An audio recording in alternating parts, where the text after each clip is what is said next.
जरा सोचिए, भारत जैसे विशाल और विविधताओं से भरे देश पर हुकूमत करना कितना मुश्किल काम रहा होगा।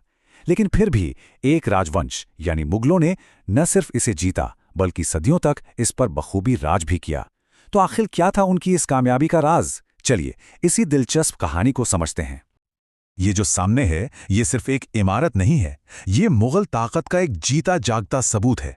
एक ऐसी विरासत जो आज भी हमारे बीच मौजूद है। सोचिए, आज भी हर साल भारत के प्रधानमंत्री इसी ऐतिहासिक जगह से पूरे देश को संबोधित करते हैं। ये मुगलों के गहरे असर की एक जबरदस्त याद दिलाता है। तो बड़ा सवाल यही है, आखिर उन्होंने ये किया कैसे? चलिए मुगलों की कहानी को शाही ताकत और स्ट्रैटेजी की एक जबरदस्त केस स्टडी की तरह देखते हैं। तो इनकी कहानी की शुरुआत होती है इनके खानदान से, इनके वंश से।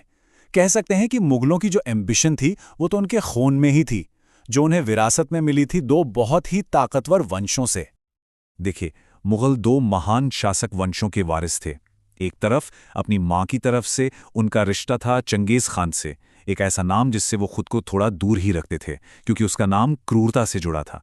लेकिन दूसरी तरफ अपने पिता की तरफ से वे तैमूर के वंशज थे और इस विरासत पर उन्हें बड़ा नाज था, खासकर इसलिए क्योंकि तैमूर ने दिल्ली पर फतेह हासिल की थी। तो अपने साम्राज्य को बनाने के लिए मुगलों ने दो चीज़ों का इस्तेमाल किया।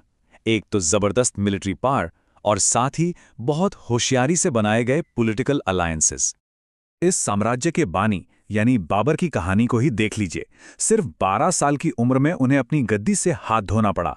सालों तक वो भटकते रहे, लेकिन उन्होंने हिम्मत नहीं हारी और आखिरकार उनकी मेहनत रंग लाई जब उन्होंने 1504 में काबुल और फिर 1536 में हिंदुस्तान के दिल दिल्ली और आगरा को जीत लिया। उनकी मिलिट्री सक्सेस के पीछे एक बड़ा हाथ था उनकी एडवांस्ड टेक्नोलॉजी का। पानीपत की पहली लड़ाई जैसी बड़ी लड़ाइयों में तोपों और बारूद का जो इस्तेमाल उन्होंने किया, उसने तो जैसे जंग का रुख ही मोड़ दिया और उन्हें एक बड़ी बढ़त दिलाई। लेकिन बात सिर्फ ताकत की नहीं थी, मुगल डिप्लोमेसी में भी उस्ताद थे। वो दुश्मनों को भी दोस्त बना लेते थे, शादियों के जरिए, इज्जत देकर। हैरानी की बात तो यह है कि वो हारे हुए दुश्मनों को जलील नहीं करते थे, बल्कि उन्हें उनकी जमीनें, उनकी जागीरें वापस देकर बड़े सम्मान के साथ अपने सिस्टम में शामिल कर लेते थे। और इस पूरी स्ट्रैटेजी के दिल में था अकबर का फलसफा, सुलह कुल। इसका मतलब था सबके लिए अमन। ये एक ऐसी पॉलिसी थी जिसने साम्राज्य के अंदर हर धर्म, हर तरह की सोच के लिए सहनशीलता और सम्मान का माहौल बनाया। तो सवाल यह है कि इतना बड़ा साम्राज्य आखिर चलता कैसे था? इसका इंजन क्या था? जवाब है एक बहुत ही ब्रिलियंट एडमिनिस्ट्रेटिव सिस्टम, जिसका नाम था मनसबदारी सिस्टम। इसी ने सब कुछ पटरी पर रखा हुआ था। तो ये मनसबदार आखिर था कौन? आसान भाषा में समझें तो ये साम्राज्य के बड़े बड़े अफसर या नोबल्स होते थे, जिन्हें उनके ओहदे और हैसियत के हिसाब से एक रैंक दिया जाता था। और सबसे दिलचस्प बात, ये कोई एक्सक्लूसिव क्लब नहीं था। इसमें तुर्क, ईरानी, भारतीय मुसलमान, राजपूत और मराठा हर तरह के लोग शामिल थे। इस पूरे सिस्टम के 3 मेन पिलर्स थे। पहला जात, जो उनका रैंक और सैलरी तय करता था। दूसरा सवार, ये उनकी मिलिट्री ड्यूटी थी, मतलब उन्हें कितने घुड़सवार रखने हैं।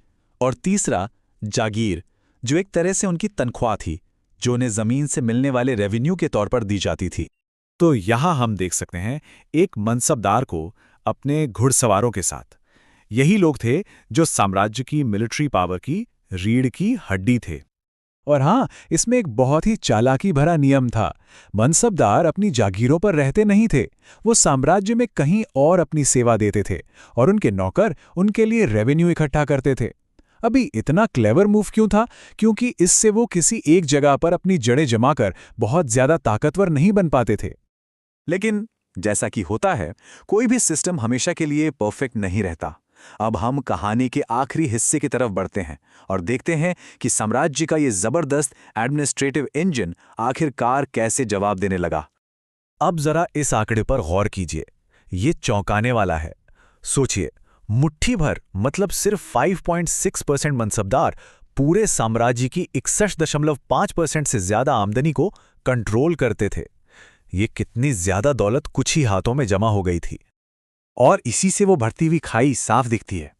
एक तरफ थी नोबल्स की शानो शौकत और बेहिसाब दौलत, और दूसरी तरफ थी उन किसानों की कड़वी हकीकत जिनकी मेहनत से ये सारी ऐशो आराम की जिंदगी चल रही थी। और यहीं से असली दिक्कत शुरू हुई। औरंगजेब के दौर के आखिर तक आते आते मनसबदारों की गिनती तो बहुत बढ़ गई, लेकिन उन्हें देने के लिए जागीरें यानी जमीनें कम पड़ने लगीं। नतीजा, जागीरदार अपनी जमीन से ज्यादा पैसा निचोड़ने की कोशिश करते थे और सारा बोझ आकर पड़ता था बेचारे किसानों पर। और इस एक प्रॉब्लम ने एक डोमिनो इफेक्ट शुरू कर दिया। जागीरों की कमी हुई, किसानों पर बोझ बढ़ा, जिससे बगावतें होने लगी। जब केंद्र कमजोर हुआ तो हैदराबाद और अवध जैसे सूबों में ताकतवर गवर्नरों को सिर उठाने का मौका मिल गया और धीरे धीरे साम्राज्य बिखरने की कगार पर आ गया। तो आखिर में मुगलों की ये कहानी हमें सिखाती क्या है?